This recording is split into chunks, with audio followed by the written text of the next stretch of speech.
Hello students, तो आज की इस वीडियो में आज मैं कक्षा 12वीं वाले विद्यार्थियों को गणित पढ़ाने वाला हूं और गणित के अध्याय 3 को इस वीडियो में पढ़ाने वाला हूं।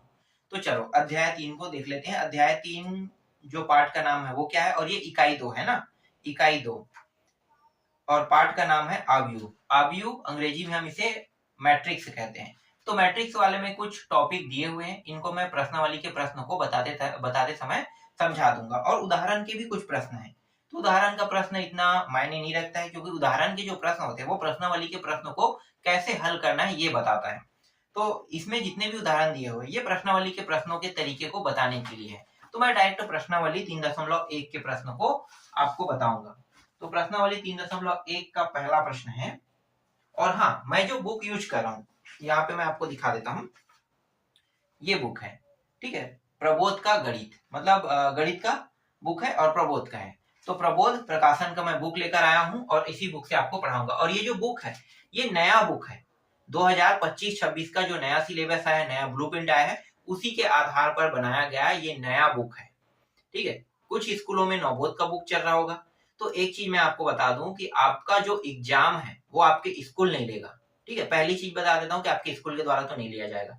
तो कौन लेने वाला है भाई? बोर्ड लेने वाला है, शिक्षा मंडल के द्वारा लिया जाएगा, शिक्षा मंडल पेपर सेट करेगा। तो अब यहाँ पे ये नहीं कह सकते कि मेरे स्कूल में नवबोध चलता है मैं नवबोध से ही पढ़ूंगा, मेरे स्कूल में प्रबोध चलता है प्रबोध से पढ़ूंगा। नहीं, आप जिस भी बुक को चाहो उसको पढ़ सकते हो, क्योंकि पेपर सीजी बोर्ड शिक्षा मंडल के द्वारा पेपर बनाया जाता है। तो वो ये चीज को ध्यान में रखकर बनाते हैं पेपर को, कि जो प्रश्न इस बुक में है और जो प्रश्न नवबोध में है उन्हीं प्रश्नों को जो आपका प्रश्न पत्र है उसमें उठाया जाता है।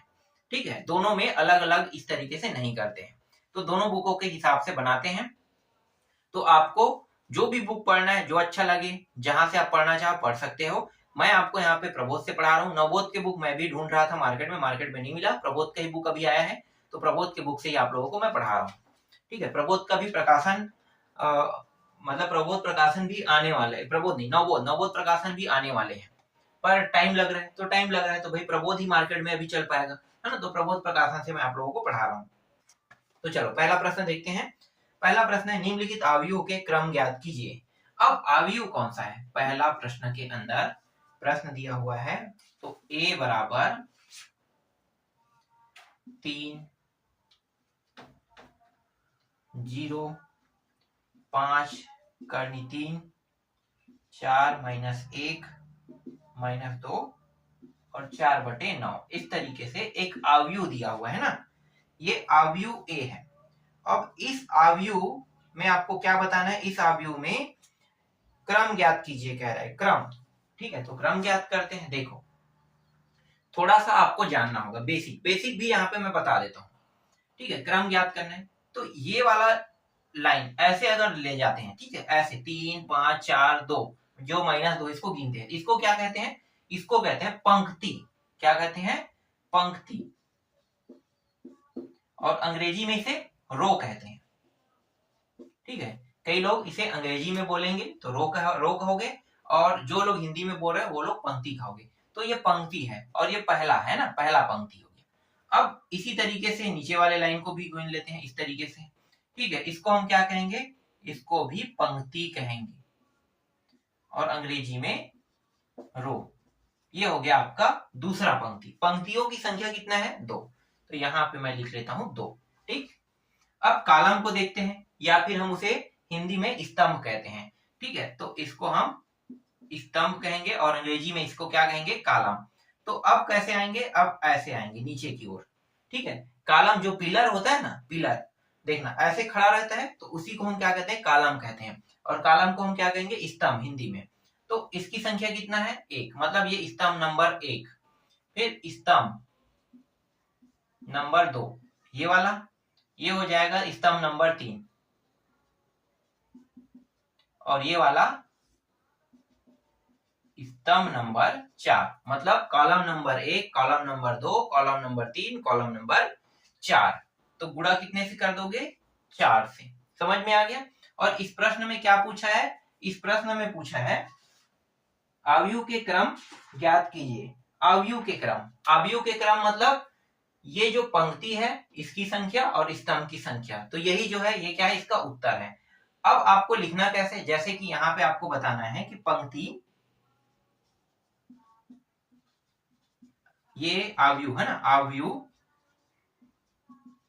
ए में पंक्ति की संख्या बराबर 2 तथा आव्यूह ए में, अब क्या है, स्तंभ है ना, स्तंभ की संख्या कितना है, 4। ठीक है, स्तंभ की संख्या 4। और इसे लिखते कैसे हैं, इसको लिखते कैसे हैं, इसको लिखते हैं पंक्ति गुणित स्तंभ। ठीक है, इसलिए पंक्ति गुणित स्तंभ बराबर 2 गुणित 4। ये रहा आपके प्रश्न का उत्तर। ठीक है, पहला प्रश्न आपको समझ में आया, बहुत आसान और बहुत ही सरल है ये प्रश्न। ठीक है, अब दूसरा प्रश्न देखते हैं, इसको मैं मिटा देता हूं। अब आव्यूह बी को देखते हैं। आव्यूह ए के बाद बी आव्यूह पे आते हैं। बी आव्यूह में दिया है 6 1/2 और -2 दिया है। 6 दिया है 1/2 और -2, -5 3/4 1 और -1, इस तरीके से दिया हुआ है। अब बताओ पंक्तियों की संख्या कितनी है, ऐसे गिन लो ना, पंक्ति, एक पंक्ति, ये दूसरा पंक्ति, और ये वाला पंक्ति मतलब रो, और ये 3। ठीक है, 3 पंक्ति है।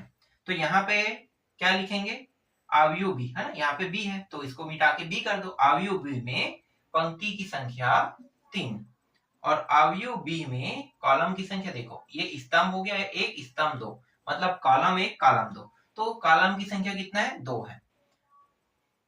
ठीक है, कॉलम की संख्या 2। तो अब इसे लिखेंगे कैसे, तो पंक्ति गुणित स्तंभ, तो पंक्ति की संख्या 3 और स्तंभ की संख्या 2। ठीक है, इसको यहाँ पे ऐसे लिखते हैं 3 गुणित 2, तो वही 3 गुणित 2 यहाँ पे आ जाएगा। ये 3 जो है ये बता रहा है कि ये पंक्ति है, पहले हमेशा पंक्ति को लिखा जाता है और स्तंभ को पीछे। ठीक है, इस तरीके से, तो 3 गुणित 2 इस तरीके से लिखते हैं। इसको पूरा हल करोगे तो इस प्रकार से हल करना होगा। ठीक है, तो ये समझ में आ गया। आव्यूह बी में पंक्ति की संख्या 3 तथा आव्यूह 3 में स्तंभ की संख्या 2, पंक्ति गुणित स्तंभ बराबर 3 गुणित 2। ये आपके बी आव्यूह का उत्तर है। इसी तरीके से सी आव्यूह भी दिया हुआ है।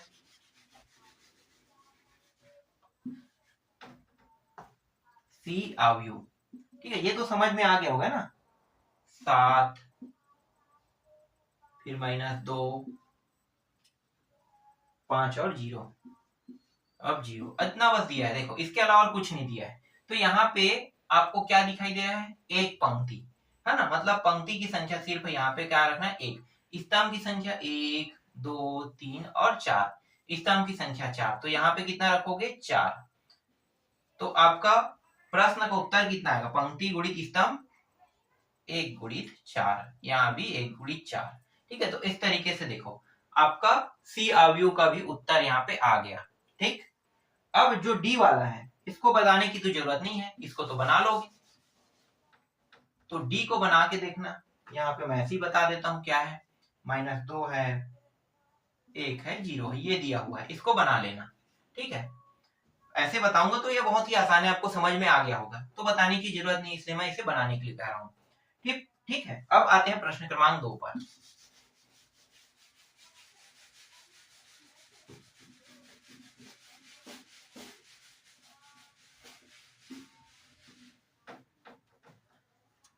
प्रश्न क्रमांक 2 क्या है भाई, प्रश्न क्रमांक 2 है, चलो यहाँ पे मैं पढ़ देता हूं। एक 2 गुणित 2 आव्यूह ए बराबर ए आई जे की रचना कीजिए कह रहा है, जिसके अवयव निम्नलिखित प्रकार से प्रदत्त है।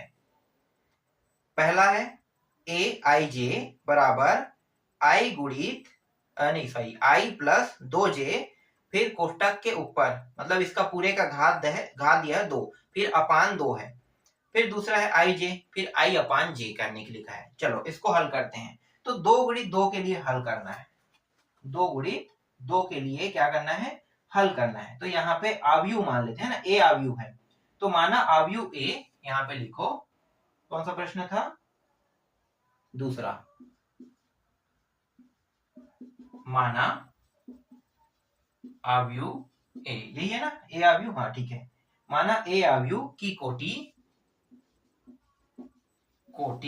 दो गुणित दो है, क्योंकि प्रश्न यही कह रहा है दो गुणित दो रखने के लिए, है ना, तो दो गुणित दो है, ठीक है, तो दो गुणित दो रखेंगे तब, ठीक है, दो गुणित दो, तब ए आव्यूह का, ठीक है, ए आव्यूह का दो गुणित का दो निकाल लेते हैं, मतलब स्तंभ भी दो कालम भी दो, है ना, तो कालम भी दो स्तंभ, सॉरी कालम बोल रहा हूं, पंक्ति भी दो और स्तंभ भी दो, है ना, तो दोनों दो दो रहेगा। तो देखो ये हो गया ए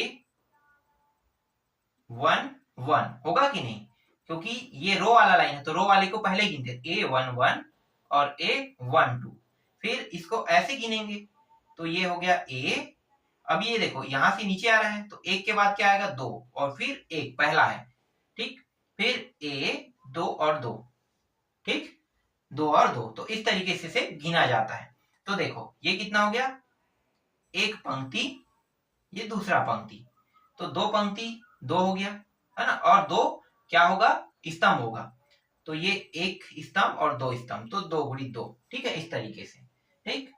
अब प्रश्न को देख लेते हैं, प्रश्न क्या है भाई, पहला प्रश्न जिसको हमें हल करना है, ए आई जे बराबर आई प्लस दो जे और इसका वर्ग अपान कितना दिया हुआ है, दो दिया हुआ है, ठीक है, इतना ही है, दो, हाँ ठीक है, दो दिया हुआ है, ठीक है। चलो अब हल करते हैं, तो देखो यहाँ पे दो दो दिया है, मतलब आई के जगह पे कितना रखेंगे, दो दिया है, मतलब आई की जगह पे दो ही मान ले सकते, देखो एक दो, मतलब आई की जगह पे एक दो रखेंगे, और जे की जगह पे भी एक और दो ही रखेंगे, ठीक है।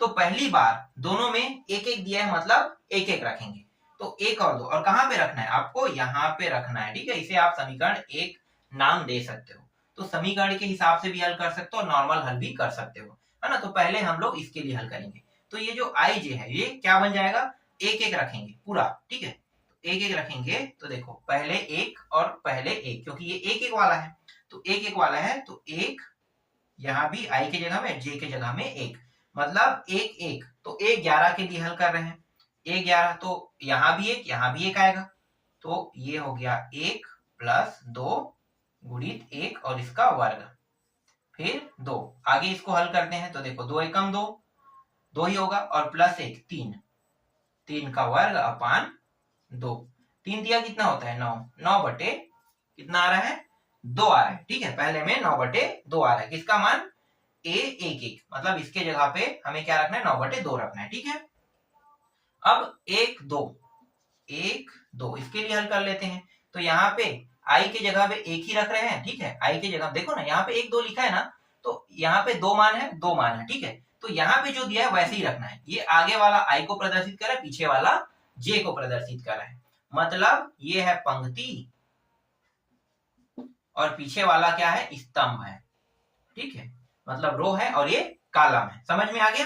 तो ये एक दो दिया है, एक दो रखेंगे, तो आई की जगह पे एक, ये दो गुणित जे की जगह में दो, इसका वर्ग, और फिर दो, तो ये हो गया दो दूनी चार और एक पांच, पांच का वर्ग लिखो, दो, पांच का वर्ग मतलब 25/2 होगा, ठीक है। थोड़ा सा और हल है, इसको मैं बगल में कर देता हूँ, नीचे में आपको दिखाई नहीं देगा, इसलिए मैं यहाँ पे बगल में कर रहा हूँ, ठीक है। फिर देखो अगला क्या है, दो एक है, तो दो एक रखेंगे, अब इस बार आई के जगह में दो रखेंगे और जे की जगह में एक रखेंगे, तो ये हो जाएगा दो प्लस दो गुणित एक वर्ग, और ये रहा दो, आगे हल करते हैं, तो देखो दो एकम दो और दो दूनी चार, चार का वर्ग अपान दो, तो चार का वर्ग 16/2, दो एकम दो अट्ठे, आठ आ रहा है ना, तो ए दो एक का मान 8, फिर ए दो दो का मान कितना आएगा, तो देखो इस बार कितना रखना है, दो दो दोनों की जगह में, तो दो प्लस दो गुणित दो इसका वर्ग, और ये रहा दो, तो ये हो गया दो दूनी चार, चार और दो छह, 6 का वर्ग और ये 2, तो 6 छक्के कितना हो गया 36/2। 2 के पहाड़ा में 2 एकम और 2 अट्ठे, 18 बार में कट जाएगा। तो ए 2 का मान कितना आ रहा है 18 आ रहा है। अब इन सभी मानों को कहां पे रखेंगे, A1 A11 A12 A21 और A22 के मानों को यहाँ पे हम लोग रख देते हैं। ठीक है, तो रख देते हैं। तो यहाँ पे लिखो अभीष्ट आव्यूह, अभीष्ट आव्यूह। ठीक है, जो मान प्राप्त हुआ अभीष्ट आव्यूह ए बराबर, देखो क्या है, पहला 9/2। ठीक, A12 दिया है, मतलब ये अभी हम लोग किसमें निकाल रहे हैं, पूरा का पूरा रो में है ना, तो ये कितना है 25/2। फिर 2 1 और 2 2, तो ये हो गया 8 और ये हो गया 18। इस तरीके से यही क्या है आपके प्रश्न का उत्तर है। ठीक है, यही आया, देख लेता हूं मैं। ठीक है, सेम टू सेम यही उत्तर आया है ना। तो इस तरीके से ये जो पहला प्रश्न है दूसरा का वो बन गया। अब दूसरा का दूसरा प्रश्न बनाना है, तो पहले मैं इसे मिटा देता हूं। देखो दूसरा का दूसरा प्रश्न बनाएंगे ना, तो यहाँ पे बस बदलाव करेंगे, हमें सेम टू सेम हल ऐसे ही करना ही है।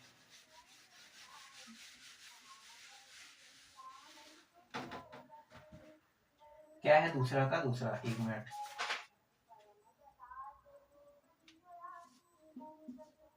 ए आई जे दिया हुआ है और यहाँ पे आई और जे दिया हुआ है। ठीक है, इसको बना के देखना। अब तो आप लोग कक्षा 11वीं में आ गए हैं। अभी मैंने जो समझाया अगर आप लोगों को समझ में आ गया तो ये आई जे आसानी से हल हो जाएगा। इससे पहले वाले जो प्रश्न मैंने बताया है ना, जो पहला है वो इससे तो थोड़ा टफ ही था, क्योंकि उसमें ज्यादा हल करने वाला था, लेकिन इसमें कुछ भी हल करने वाला नहीं है। करना क्या है, पहली बार क्या करना है, A11 दिया है मतलब यहाँ पे A11 रखना है, फिर एक 1 2 है ना, 1 2 रखना है इसके जगह में, मतलब ये आगे जो है ये आपका पंक्ति हो गया और पीछे स्तंभ हो गया। तो आपको क्या करना है, जे को स्तंभ मान लेना है। ठीक है, उसी तरीके से हल करना है। तो यहाँ पे हर चीज दिया हुआ है, उसी के हिसाब से हल करना है, तो ये हल हो जाएगा।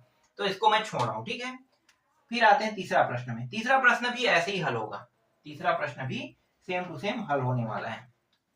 तो चलो तीसरा प्रश्न देख लेते हैं।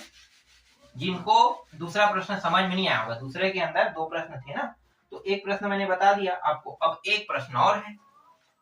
ठीक है, तो इसको भी देख लेते हैं। तीसरा प्रश्न, एक 3x4 अवयव की रचना कीजिए जिसके अवयव निम्नलिखित प्रकार से प्राप्त होते हैं। 3x4 है ना, 3x4 अवयव की रचना करना है। तो यहां भी वही हम लोग लिखेंगे तीसरा प्रश्न में, माना, ठीक है, वही चीज में लिखेंगे, माना ए अवयव की कोटि। प्रश्न में कितना दिया है, 3x4 है ना, तब 3x4 है, तब ए बराबर, अब 3x4 का मतलब क्या है, 3 पंक्ति, आगे को हम क्या कहते हैं पंक्ति और पीछे को हम क्या कहते हैं स्तंभ, मतलब 3 पंक्ति 4 स्तंभ होने चाहिए।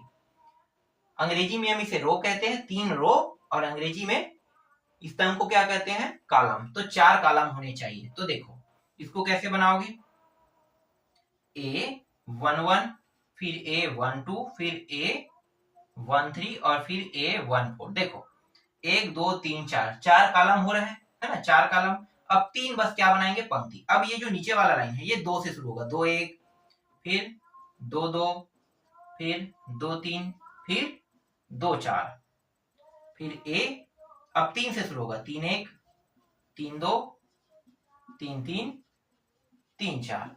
अब देखो पंक्तियों की संख्या 3 होना चाहिए, ये पहली पंक्ति, दूसरी पंक्ति, तीसरी पंक्ति, पहला कॉलम, दूसरा कॉलम, तीसरा और चौथा, तो 3x4 हो गया ना, 3x4। अब इसको हल करते हैं। तो पहला जो प्रश्न यहाँ पे दिया हुआ है उसको देख लो, ए आई जे बराबर 1/2, कोष्टक है नहीं, कोष्टक नहीं है, बाहर दिया हुआ है। ठीक है, इस तरीके से निशान है, इसके अंदर -3 i प्लस जे दिया हुआ है। ठीक है, 12 है। तो इस तरीके से ये प्रश्न दिया हुआ है। अब यहाँ पे देखो पंक्तियों की संख्या कितनी है, 3 है ना, और कॉलमों की संख्या कितनी है, 4 है। तो देखो 1 2 मतलब 1 1 1 पंक्ति के मान में 2 2 और इस तरीके से, और कॉलम जो है 4 तक की जा रहा है तो 4 तक रखेंगे। तो यहाँ पे i बराबर 1 2 3, क्योंकि 3 क्या है, पंक्ति है, और j का मान, कॉलम का मान 4 है, तो j के मान 1 2 3 और 4 तक के रखेंगे। ठीक है, पहले a 1 1 के लिए हल करते हैं। तो a 1 1 बराबर, मतलब ये i की जगह में 1 और j की जगह में भी क्या कर रहे हैं, 1 ही रख रहे हैं। 1/2 बार के अंदर -3 और i की जगह पे 1 रखेंगे और j की जगह पे भी 1 रखेंगे। ठीक है, ये इस तरीके से। आगे जब इसे हल करेंगे तो 3 एकम 3 और प्लस ये माइनस ये प्लस है ना। तो चलो पहले हल कर लेते हैं पूरा। ये -3 हो जाएगा प्लस 1, तो 1/2। अब देखो इसको घटाएंगे तो क्या आ जाएगा, घटाने पर -2 आ जाएगा। ठीक है, माइनस में। अब यहाँ पे ये जो मान है ये बार के अंदर है, याद रखना, बार के अंदर अगर कोई मान माइनस में है, अगर उसे हम बाहर निकालते हैं बार से, तो ऑटोमेटिकली प्लस में हो जाएगा, है ना। तो प्लस में आ जाएगा, तो 1/2 बार से बाहर आ गया, 2 एकम 2, तो पहला मान क्या प्राप्त हो रहा है, 1 प्राप्त हो रहा है। देखो 1 प्राप्त हुआ। फिर इसके लिए हल करते हैं 1 2 के लिए। ठीक है, 1 2 के लिए हल करते हैं, तो 1/2 ये 3, एक हम लोग किसके जगह रखेंगे, i के जगह में, j के जगह में 2, तो ये रहा 2, तो 1/2, फिर ये 3 एकम 3, फिर -3, फिर +2, फिर 1/2, यहाँ पे बच कितना है, -1, है ना। अब -1 को बार से बाहर निकाल दो तो क्या होगा, माइनस से प्लस हो जाएगा।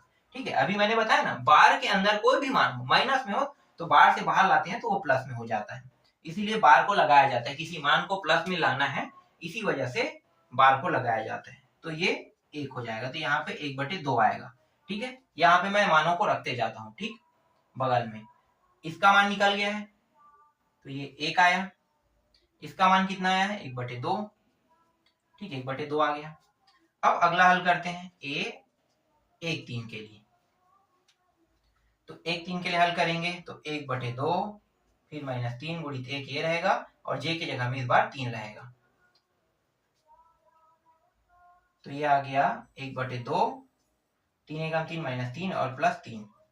ठीक है, ये 0 हो जाएगा, तो 1/2 बार के अंदर 0 0 हो रहा है, तो ये पूरा मान क्या होगा, 0 ही हो जाएगा, है ना। तो पूरा मान 0, तो इसका मान कितना आ रहा है, 0 आ रहा है। ठीक, चौथा a 1 4, 1/2। ठीक है, ये नीचे चलो हल कर लेते हैं, दिखाई दे रहा है नहीं दे रहा है मुझे भी पता नहीं, इसको मिटा देते हैं। ठीक है, 0 मैंने रख दिया, अब मिटा देते हैं, या फिर बगल में कर लेते हैं, लास्ट टाइम में मिटाएंगे, है ना। चलो 1 1 और 4 के लिए हल करते हैं, तो ये हो गया 1/2, बार के अंदर 3। अब 1 4 मतलब 1 तो i की जगह में रहेगा ही रहेगा, और j की जगह में 4, इस तरीके से इन दोनों को हल करते हैं और घटाते हैं, तो कितना प्राप्त होगा, 1/2, 3 एकम 3 मतलब -3 और +4, तो 1/2, इसको घटा दो तो +1 प्राप्त हो रहा है ना। और +1 को बाहर निकालोगे तो भैया वही का वही मान प्राप्त होगा, कोई चेंजेस नहीं होगा, है ना, माइनस में नहीं आ सकता, ये प्लस के प्लस में ही रहेगा। तो 1/2 गुणित 1 मतलब 1/2, तो इसका भी मान कितना आ रहा है, 1/2 ही आ रहा है। ठीक, अब a 1 4 1 नहीं, अब 1 4 तो खत्म हो गया, है ना। अब 2 1 के लिए हल करते हैं, तो 2 1 के लिए हल करेंगे तो इस बार i के जगह पे कितना रखेंगे, 2 रखेंगे, और j की जगह में 1, तो 1/2 -3 गुणित 2 + 1, 1/2, ये हो गया 3 दूनी 6 मतलब -6 गुणित गुणित नहीं +1। आगे जब इसे हल करेंगे तो 1/2 और इसको घटाएंगे तो कितना आ रहा है, -5 आ जाएगा, ये रहा -5। तो 1/2, ये माइनस जो है बार से बाहर आने पर प्लस हो जाएगा 5, तो ये 5/2 आएगा। तो आपका अगला मान कितना रहेगा, 5/2 रहेगा। ठीक है, 5/2 हो जाएगा।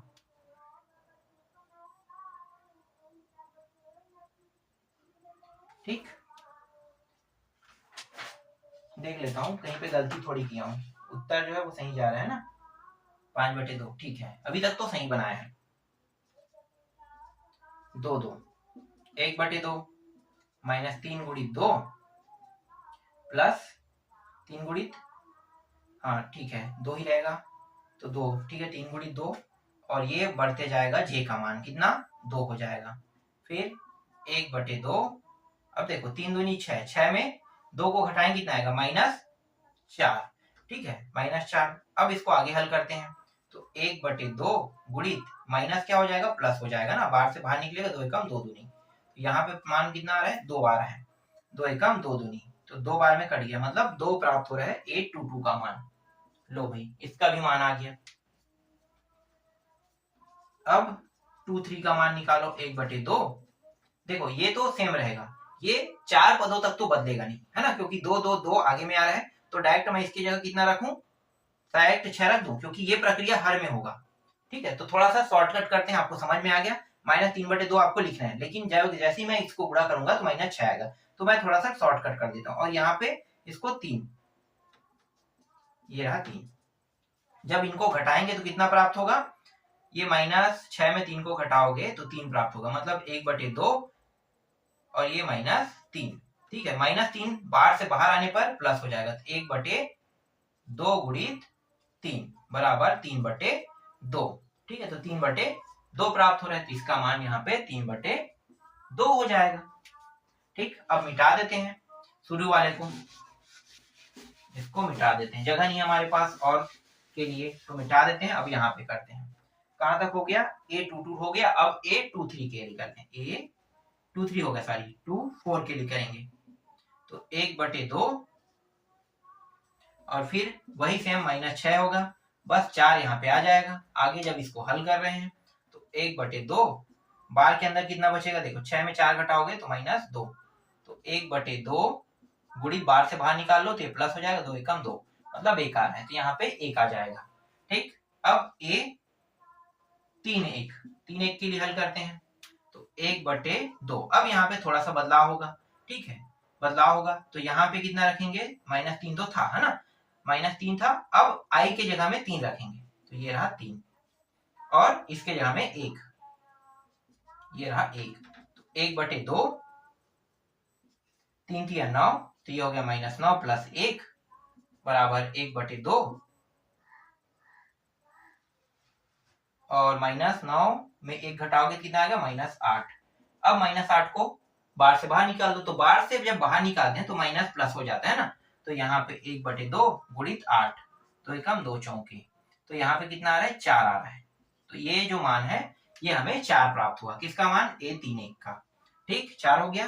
अब A32 का निकाल लेते हैं, 1/2 सेम रहेगा है ना, 3 और 3 तो गुणा होगा, अब 4 पदों तक गुणा होगा, इसके लिए भी देखो आई का मान यहाँ भी 3 है, यहाँ भी 3 है, यहाँ भी 3, मतलब हर बार क्या होगा, हमें यही स्टेप प्राप्त होगा है ना, 9 प्राप्त होगा, 9, तो डायरेक्ट ये वाली स्टेप में अब रोक के सीधा ये वाली स्टेप कर देता हूँ, तो ये 9 प्लस, और ये जो है 2 हो जाएगा, ठीक है देखो 3 2, तो 1/2 घटा दो तो -7, और ये -7 बाहर आ जाएगा, तो ये क्या करेगा गुणा करेगा, मतलब 7/2 प्राप्त होगा, यहाँ पे 7/2 प्राप्त हुआ।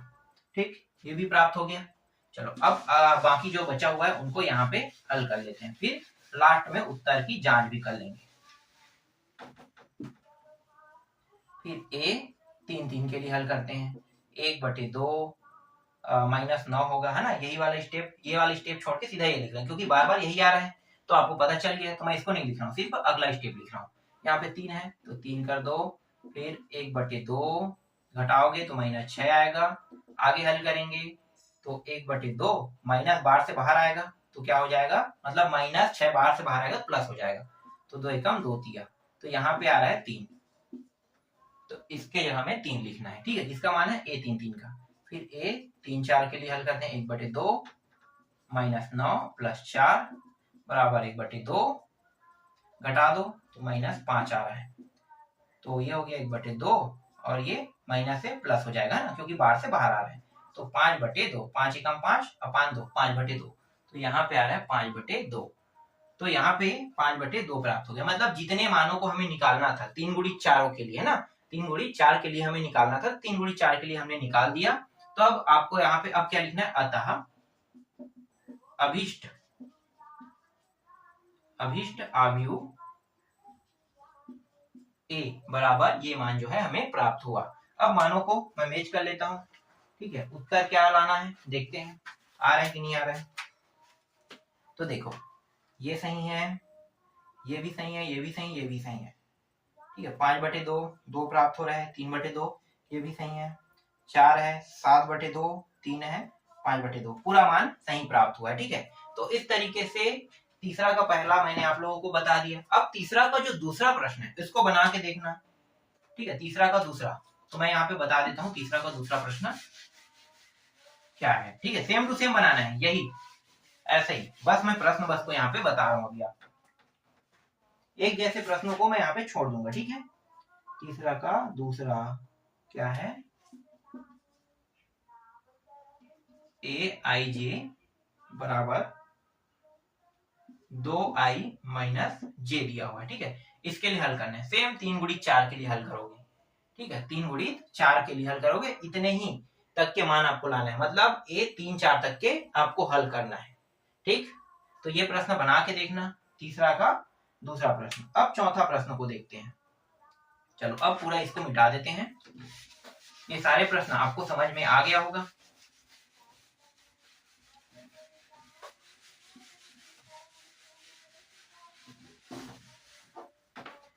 देखो अब चौथा प्रश्न क्या है, मैं पहले पढ़ देता हूं। यदि किसी अवयव में 24 अवयव है तो इसकी संभव कोटियां क्या है। यदि इसमें 13 अवयव है तो कोटि क्या होगी। तो पहले 24 को समझते हैं, ठीक है। 24 अगर अवयव है तो यहाँ पे लिख लेते हैं यदि, हल से स्टार्ट करते हैं ना, चौथा प्रश्न है आपका हल। यदि अवयव में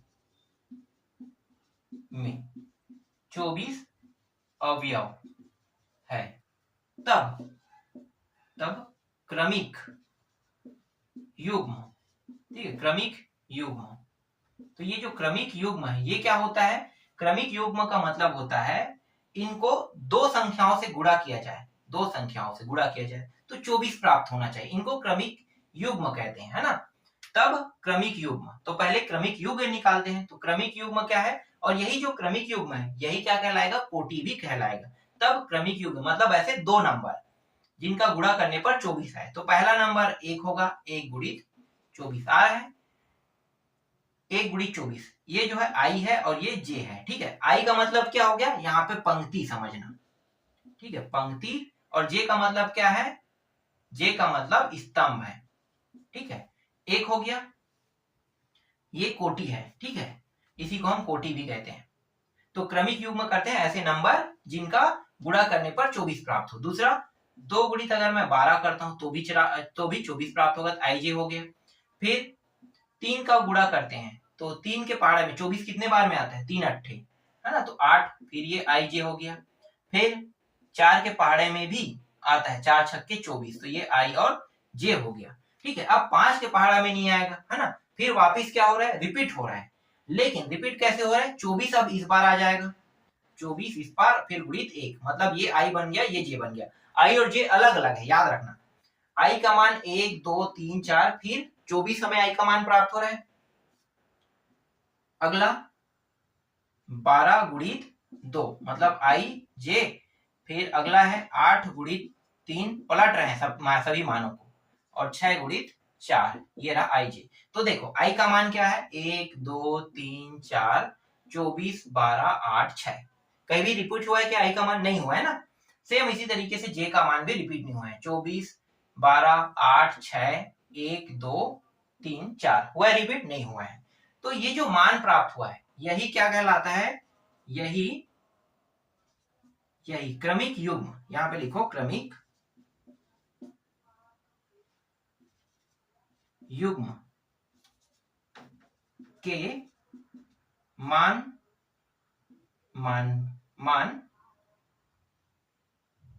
क्या है, कोटि है, ठीक है। तो कोटि है कह के इन सभी को बता देना है।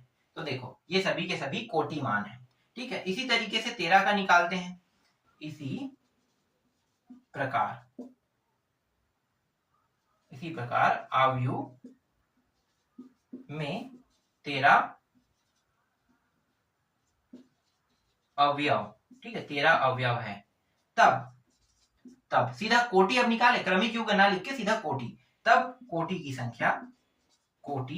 संख्या या कोटियां 13 गुणित 1 तो 1 होगा और 1 गुणित 13 होगा, क्योंकि 13 जो है कभी भी 2 हिस्सों में नहीं बढ़ सकता, और 13 जो है 1 के पहाड़े में आएगा या फिर 13 के पहाड़े में एक बार में आएगा। इसलिए इसकी जो कोटियां हैं वो कितना है, 13 गुणित 1 और 1 गुणा 13 ही होगा। ठीक है, तो यही हमें इस प्रश्न में निकालने के लिए कहा था। इस तरीके से आपका चौथा प्रश्न भी कंप्लीट होता है।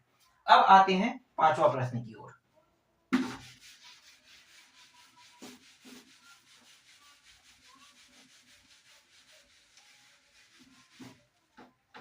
पांचवा प्रश्न में, ये जो पांचवा प्रश्न है इसमें ए दिया है, अवयव ए बराबर कितना दिया हुआ है, 2, चलो इसे मैं उठा लेता हूं, 2 3 - 5, 2 3 - 5, 1 0 4 7 9 - 2 दिया हुआ है। ठीक है, ये आपका अवयव ए है। फिर दूसरा अवयव बी, 2 3 - 3 1 -1 4 और 2। ठीक है, अब ज्ञात करना है कह रहे हैं। ठीक है, इसके बाद लिख लो, तब ज्ञात कीजिए।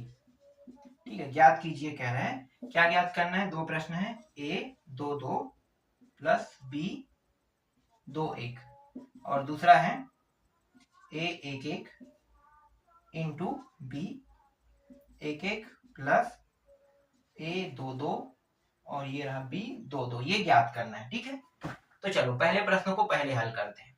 ठीक है, तो यहाँ पे हल लिख लेते हैं, बहुत आसान प्रश्न है। ठीक है, तो a 2 2, ठीक है, पहले क्या करेंगे, a 2 2 को निकालेंगे। तो a 2 2 इस वाले में है ना, क्योंकि ये क्या है, ये a वाला अवयव है और ये b वाला अवयव है।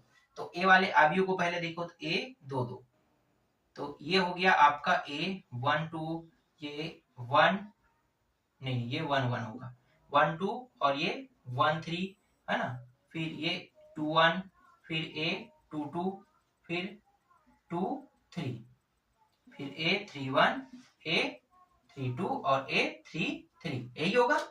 अब ये वाला b वाला है, b 1 1, b 1 2, b 2 1 और b 2 2, फिर b 3 1 और b 3 2। ठीक है, ये है। अब देखो 2 2, 2 2 कहाँ है, a 2 2 ये है, तो a 2 2 बराबर 4 तथा b 2 1। ठीक है, b 2 1 कितना है, b 2 1 देखो -3 है, ये -3। ठीक है, इन मानों को कहां पे रखना है, यहाँ पे। ठीक है, पहले को हल कर रहे हैं तो कहां पे रखेंगे, यहाँ पे।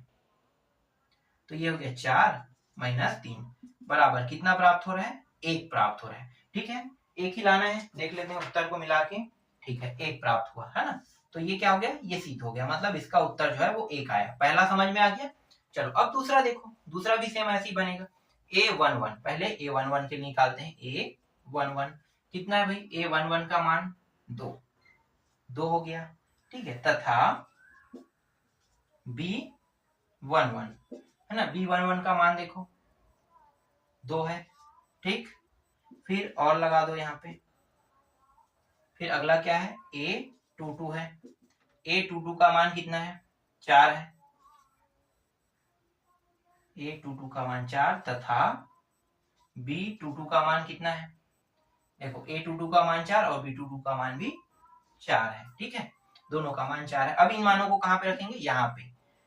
तो यहाँ पे रख देते हैं, तो ये हो गया, इसका मान 2, इसका मान 2, और दोनों क्या है, गुणा में है, तो बगल में मिलकर हल कर देना, 2 गुणित 2 और फिर 4 गुणित 4, देखो प्लस के बाद 4 गुणित 4 हल करो, तो ये 4 प्लस 16 बराबर 20। यही क्या है, आपके पांचवे का दूसरे का उत्तर है। तो इस तरीके से प्रश्नावली 3.1 के अंदर जितने भी प्रश्न थे उन सभी प्रश्नों को मैंने आप लोगों को समझा दिया। इसके बाद मैं आपको प्रश्नावली 3.2 के प्रश्नों को बताऊंगा।